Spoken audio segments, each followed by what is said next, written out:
Welcome to the Leaders in Payments podcast, where we talk to C-level leaders from across the payments landscape. We'll be discussing the products and services that impact the payment space today, as well as trends and predictions for the future of payments. We will also hear stories from our guests about their journeys to the top. Hello, everyone. This is your host, Greg Myers. As we continue this month with our focus on open banking, our pulse is on Trustless, a well-established open banking platform that enables merchant commerce via ACH in a manner that reduces fraud and promotes a more seamless payments flow.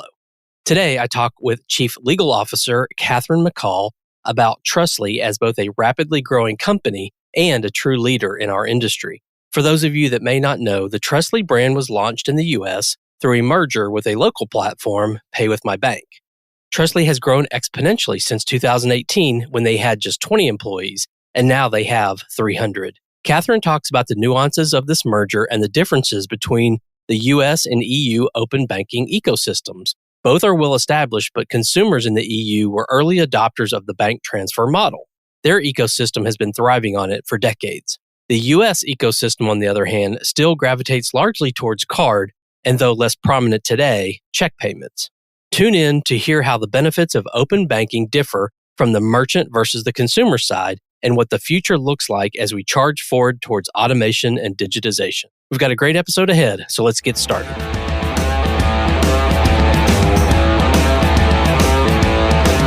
Hi, Kathryn. Thank you for being here, and welcome to the Leaders in Payments podcast, and specifically this special episode of the Pulse of Payments about open banking. So thank you so much for being here. Thank you so much, Greg. I'm very happy to be here, and thank you for having me. Absolutely. So let's dive right in. Tell our audience a little bit about your background and your role today at Trustless. Okay. I am currently the Chief Legal Officer and General Counsel for Trustless in the Americas. I came on board in-house with Trustless in December of 2019, and I was their outside counsel starting in January of 2018. So I'm a longtime person at Trustless in our world. And your background has been legal your whole career? Legal my whole career. I've been an attorney for 26 years. I did have a couple of careers before becoming an attorney. I lived in Japan for a little while and I was in advertising. But after law school, I graduated and went right into working with companies in mergers and acquisitions, venture capital financings, high tech, and fintech. Awesome. Well, before we dive in, let's talk about Trustless, the company. So tell the audience what Trustless does. In its simplest terms, Trustless enables merchants to capture payments from their consumers. And we enable those merchants to capture those payments via the ACH and other bank networks via a very secure connection. And how big is the company?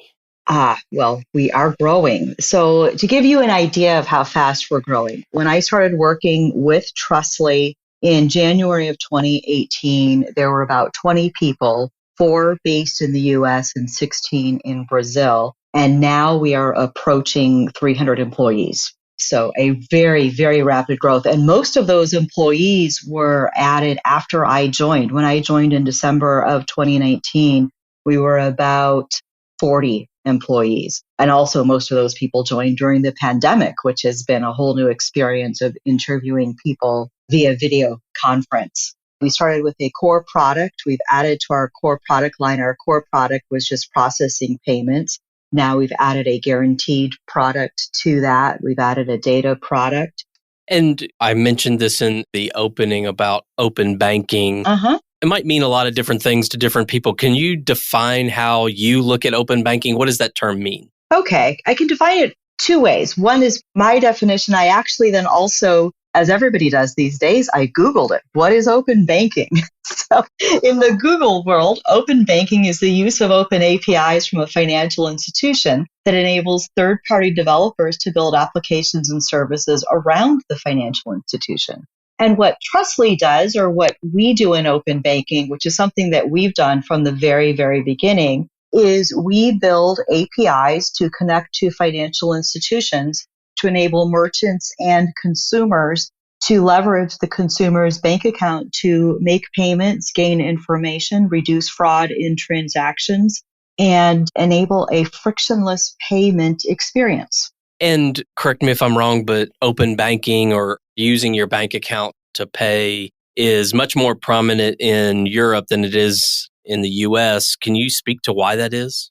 I can speak to why I think it is. In the US, we have had checking accounts for a long time. And then credit cards came into being, and we're very comfortable with credit cards, very comfortable with checking accounts, although younger folks today may not quite be as comfortable with writing out a check. I certainly remember the days of doing that. Whereas in Europe, checking accounts and credit cards aren't as prevalent.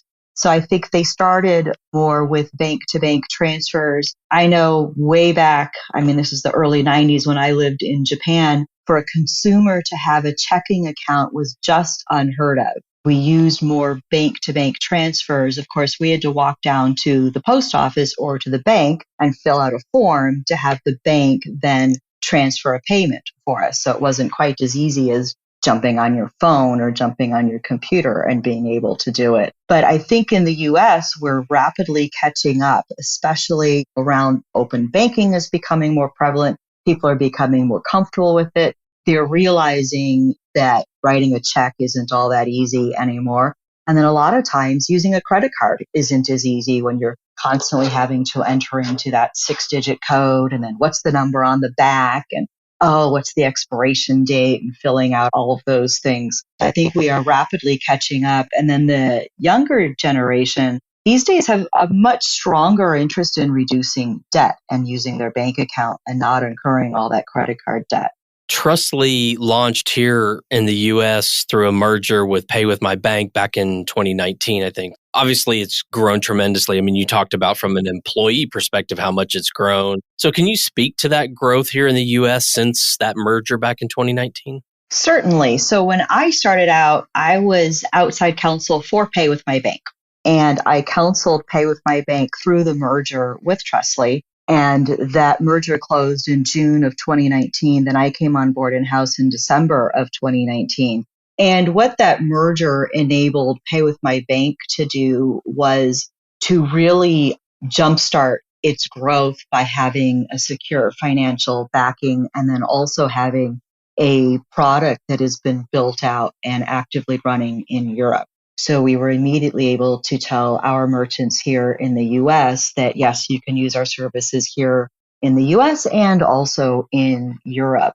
It was also great to draw on the resources of Trustly in Europe around as we were scaling our company, how do we add these different functions? What different functions do we need to be able to look to the European organizations? So these are the different functional areas they have. We can add those in the United States, or they have a functioning area in customer support or anti-money laundering or different things that we could perhaps leverage here in the United States. So it really enabled us to very quickly scale and come up to speed, knowing that we had the backing of the Trustly organization in Europe and just that wealth of knowledge to pull from. Yeah, and I would assume anytime merchants can find a lower cost of acceptance, it's certainly attractive.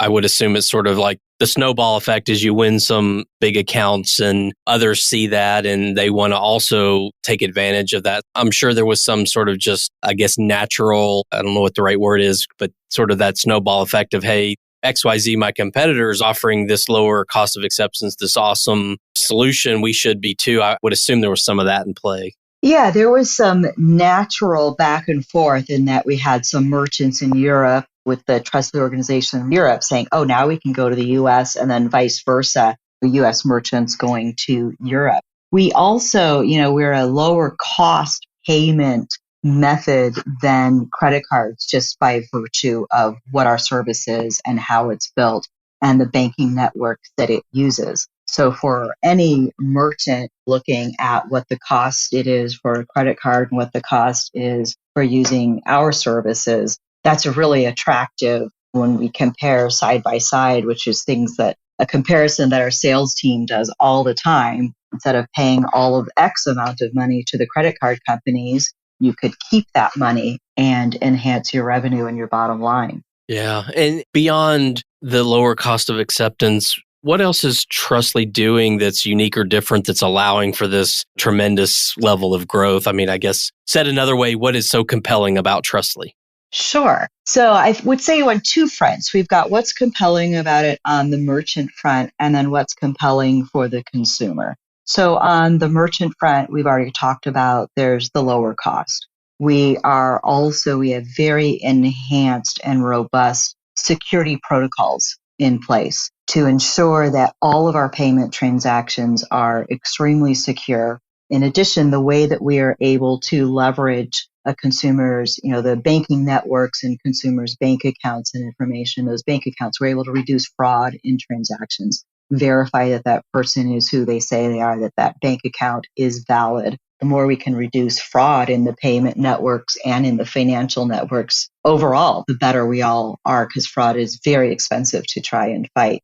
And we also work with every single one of our merchants to enhance their experience. How can we drive consumer adoption of our payment method? Because the more consumers adopt our payment method on the merchant's payments page, the more money the merchant's going to save. So we're constantly doing A/B testing in our UX and in how we appear on the payments page, et cetera, to ensure that, does this work better? If we add this, does it work better? And then we can tell merchants, this is the best way that you can present our services and present how we look on the payments page to ensure conversion. And we actively work with all of our merchants to get them the best experience possible. And then on the consumer side, quite simply, it's easy. It's frictionless. It's a couple of screens to pop through. You don't have to open an account. You enter your bank username and password and authorize the transaction, and you're done. You go right back into the merchant page. You don't have to enter your bank account routing number, which a lot of people are like, I don't even know what that is. My bank account number, like I have to enter all these numbers. Oh, I'll just use my credit card. Or the worst case scenario for the merchant is,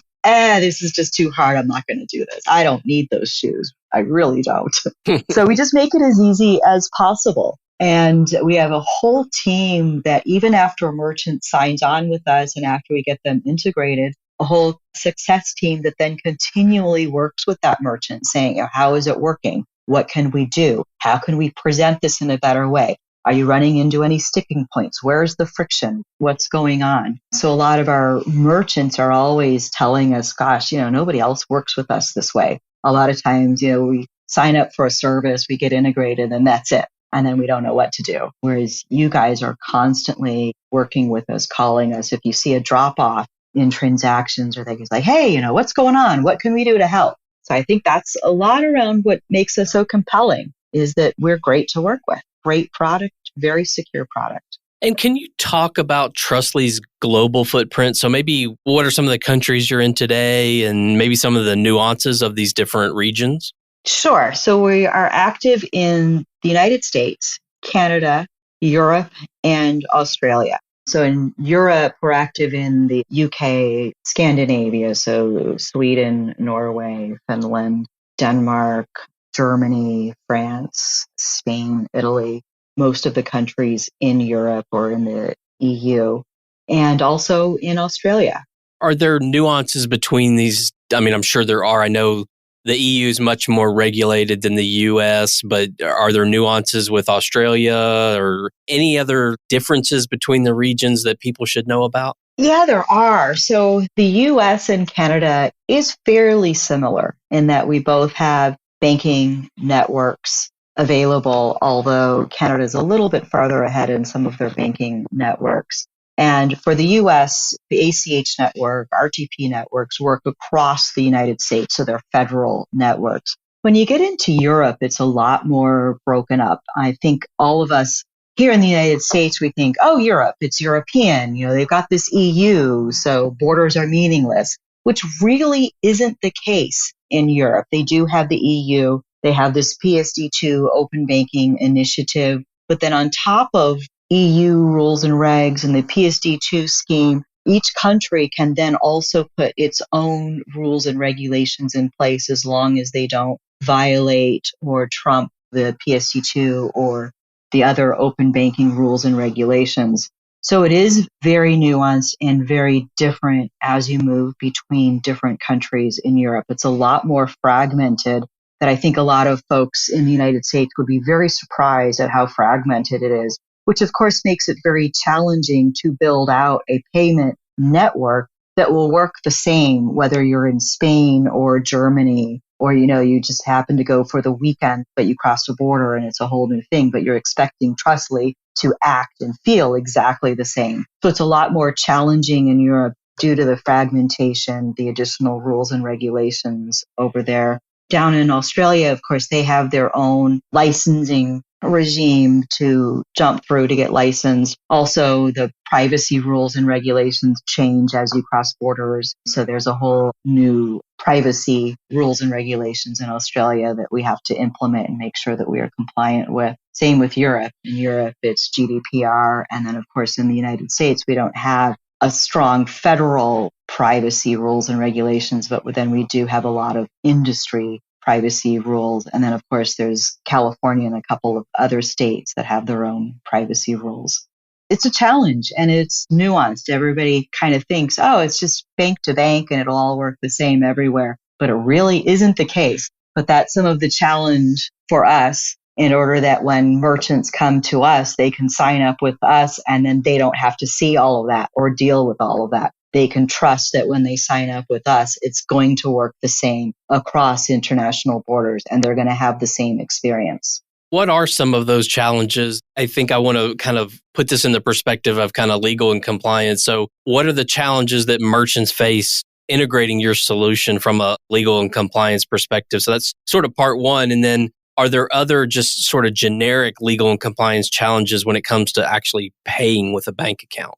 So in terms of compliance, we set up our services and our product from day one, even when we were dealing with very, very small merchants. But we set it up to be enterprise grade, to be able to handle large merchants and a large volume of transactions. So I think some merchants are sometimes surprised a bit by some of the compliance hurdles that they jump through with us. We do a lot of due diligence on our merchants, making sure, you are who you say you are, that you're going to be able, anti-money laundering compliance, know your customer compliance, but then they're also doing the same thing on us. So it's that's a bit of a mutual hurdle that everybody has to jump through, which is to make sure that we fulfill all of our anti-money laundering, know your customer due diligence rules and regulations. Then, of course, there's also rules and regulations in order to get access to the payment networks. So the ACH system through NACHA has its own rules and regulations about who can get access to those systems. So ensuring that everybody accessing those systems is fully compliant, that we don't have any fraudsters accessing the system, et cetera. So that can be, sometimes it's a bit of a surprise for folks, especially if you're a large merchant, it's just like a household name and they're like, we have to do all of that? Yes, you do. Everybody has to do all of this. Everybody does know who you are. Your logo is very recognizable, but we all have an interest in ensuring the security of our financial systems and that we eliminate fraud from those systems. We eliminate any financing of terrorism. We eliminate money laundering from it, which means that there are certain controls in place. And then there also might be controls around how much an individual user or the amounts of transactions that can go through until each of us figure out what we're comfortable with, both the merchant and us, and sometimes even the payments network. But all of that is really built around just ensuring that we are secure. We provide a fantastic experience that eliminates fraud in that payment network, and we're not letting any criminal proceeds through or anything of that nature. Usually it's a give and take because then merchants are doing the same thing with us. They want to make sure that we are above board, that we're not going to defraud any of their consumers, et cetera. So it's a bit of a give and take. Yeah. One question I've always had about sort of just the open banking concept of entering in my bank credentials, whether it's for payment or other things, is what is my bank? How do they play a role in this? Do they have to give permission? What are the challenges that the financial institutions have, or what role do they play in this from sort of a compliance perspective or an agreement perspective, or do they play in it? they can either not play a role, or if they have developed an API to which we can connect to, then we will connect to that bank API, which enables access. Or when a consumer goes through our UX and they give us their username and password, we'll use that username and password for one time to connect to their bank account, and then we discard it and don't keep that username and password, which is one of the reasons why we're so secure, is we have a username and password for an instantaneous second, and then it goes away and it's discarded.